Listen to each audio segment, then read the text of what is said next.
Okay, so if we go back into our InDesign document, I can show you, this is kind of what I did to explain, how we laid this out. There's page 1, page 2. I'm actually just going to use the same template for page 2 as I do for page 1, because I find that this information with the mailing information is really, like, I can delete this stuff because I added it just to explain it to you guys, but like even if I wanted to use this as a template, it's really obnoxious having this mailing box here and this is for the stickers that they put on round stickers to fold up the brochure and keep it folded up for mailing purposes. But I'm just going to delete this, and I'm going to go to this page 2 and do Command C to copy. Go back to page 1, double click on that, and then a Control Command Shift V, or no, is that right? Command Option Shift V all at once, Command Option Shift V all at once to paste it in place. That's a paste in place. So it pasted exactly the same place as, so I'm on page 1, page 2, so it pasted it exactly where it was on page 2, pasted it right in place, if that makes sense. I didn't do a very good job of explaining that, sorry. I wonder if you could do it paste, maybe it's edit, copy, paste in place is right here if you don't want to do the shortcut command for it. So if you do edit, copy, and then edit, paste in place, go to your new page and do edit, paste in place, you can do it that way too instead of using that weird, because that shortcut command is like 3 different or 4 different keys. Okay, so if we do a file, let's just save this. File save as. This is Graphic Design 350. I have all my other stuff in here, so I'm going to make a new folder for this project. Call it InDesign. We're working in InDesign. Brochure. Oops. And I realize now, maybe like as far as we're jumping around from Illustrator to InDesign, which I should have just started off with one or the other. Probably should have started with the mural project first and then gone into the banner and poster project. And I just done things a little bit differently, maybe, but we're kind of hopping around from program to program here. And I apologize that we didn't do them in more like chunks. I think it might have been a little easier for you guys, but so I'll just actually. I'm going to name this Havre Trails Trifold Brochure, oops, and then 8.5 by 11. That's the size. I like to put the size of stuff because sometimes brochures are 11 by 17, or they can be legal size, which is 8.5 by 14, I think. So they can be different sizes, and they're not always trifolds. I mean, sometimes they're bifolds or whatever, so it's kind of nice to put what type of fold of brochure it is when you're saving out a brochure. And then, the Havre Trails kind of describes what organization you're doing it for. And I could have even named this like Havre Trail. Like if this wasn't a project, I could have named it like Havre Trails Trifold Brochure or something. But okay, just make sure it's an InDesign document, not a template document. Save. Okay, so we got page 1, page 2 there. So this is the front panel. This is the back panel. This will be the second panel that people see once they fold back the front panel. So, and then the inside is just all kind of one big chunk, basically. So I actually have a brochure that I made that was actually like a map brochure.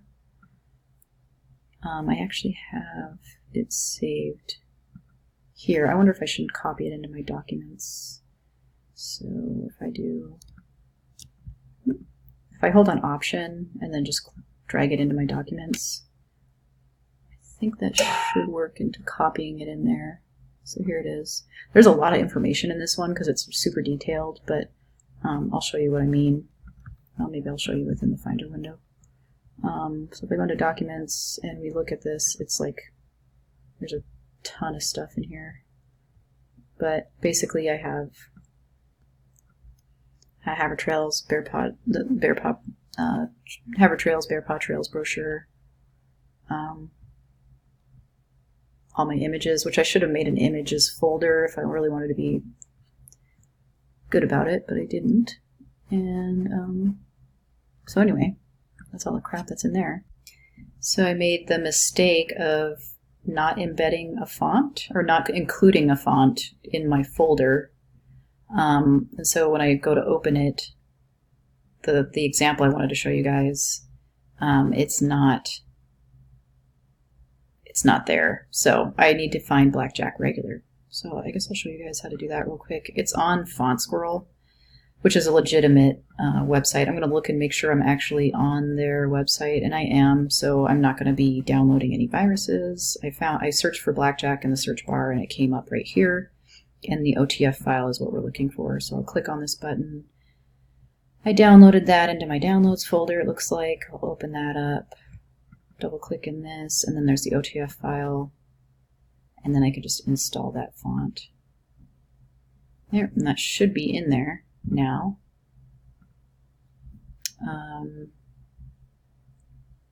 It says I'm missing Helvetica 47 condensed. That's okay.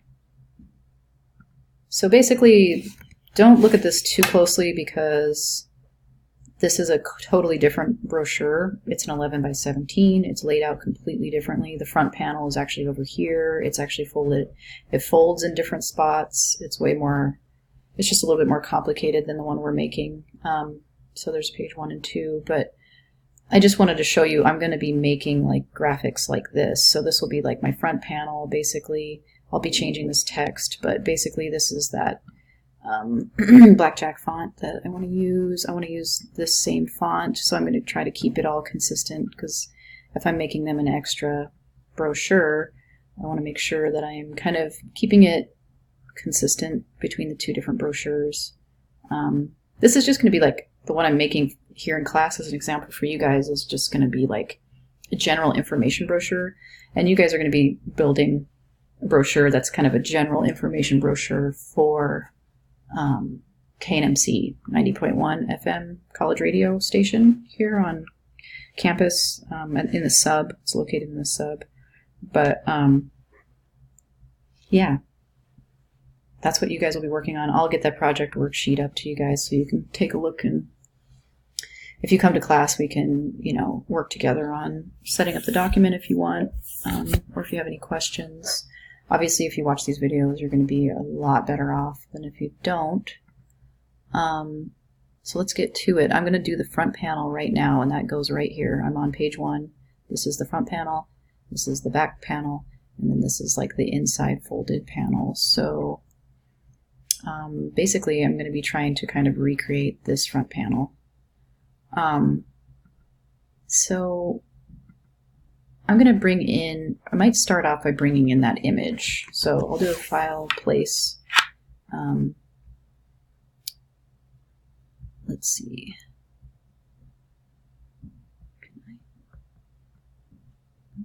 I hope you guys can see what I'm doing. Okay, so file, place,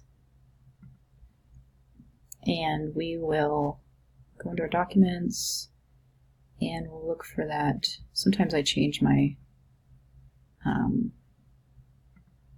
so I can see my columns, and that kind of helps me to see my the pictures that I actually have. I have a lot of pictures in here, so there's probably quite a few for me to be able to go through. Some of them are crap, and some of them are ones I actually want to use. These are the maps that we made. Some of the different things that's kind of a nice picture actually. I could use a different photo, I guess. So I'll bring this one in. It's really big, so I can do a command minus and just like zoom out. I can use my free transform tool. I'm going to get on Essentials Classic here.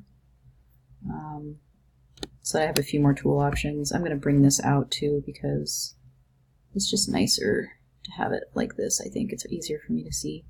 And so we'll use the free transform tool to size things down, push shift and drag from the corner. Okay, now I'm going to zoom in.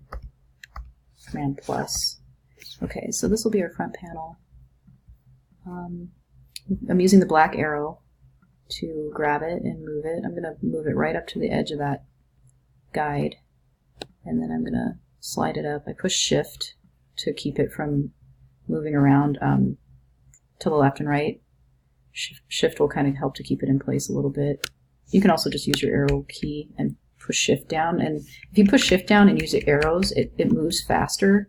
It moves it by increments of like 10 as opposed to just 1. You can use the, yeah, so that's one thing you can do with the shift and arrow keys on your keyboard. But I think maybe I'll just put it here. If we push W, we can see our bleed line, so we can kind of bring this down, crop it in using the black arrow tool to bring it up to the bleed line, which is over the canvas. It's actually, the bleed line goes past, extends past the canvas, an eighth of an inch. So if I push W, you can see the edge of this, the frame of this picture actually goes straight up to that bleed line. And then when the printers print it, they'll trim it. So they trim it along these edges so that you can get that picture right up to the edge of your brochure. So I guess I'll crop this up by just, you know, clicking and dragging, and then I can use my direct selection tool to actually grab that photo inside that blue frame. And that's one thing about InDesign that confuses people, is like you can drag a box into InDesign and then you can like crop it using the black arrow tool, but the white arrow tool is always going to be the original size of the image. So if I grab that and move it around inside this box that we created, I can, you know, I can just move it around until I get it the way I want it to be. And I can size it down to just push shift. And you don't have to use the free transform tool to do it when you have the white arrow tool. This might actually be one of those instances too where this photo looks a lot better when it's more of it's showing. So I will just see how much I can sneak in there, I guess. I don't know. I might want more sky in there. So I'm using the black arrow tool so I'm out of options here as far as that's only how much sky is in this photo. So I'll use the white arrow tool and kind of drag it up. Push W, make sure that my image is actually going to that bleed line. Back on the black arrow tool. Okay, well that's okay. I mean, I might not end up using this image. I might end up using the same image I used here, but so this is like kind of an interesting construction that I did.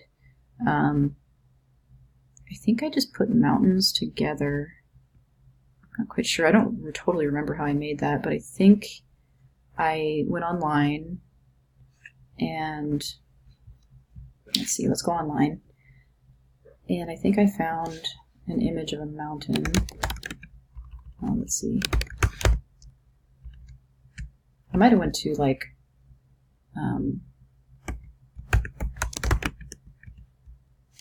maybe mountain silhouette. I might have actually made this one. I don't remember what I did. I'm going to images, try and find something similar, I guess. I kind of wanted to just have something to frame in that picture.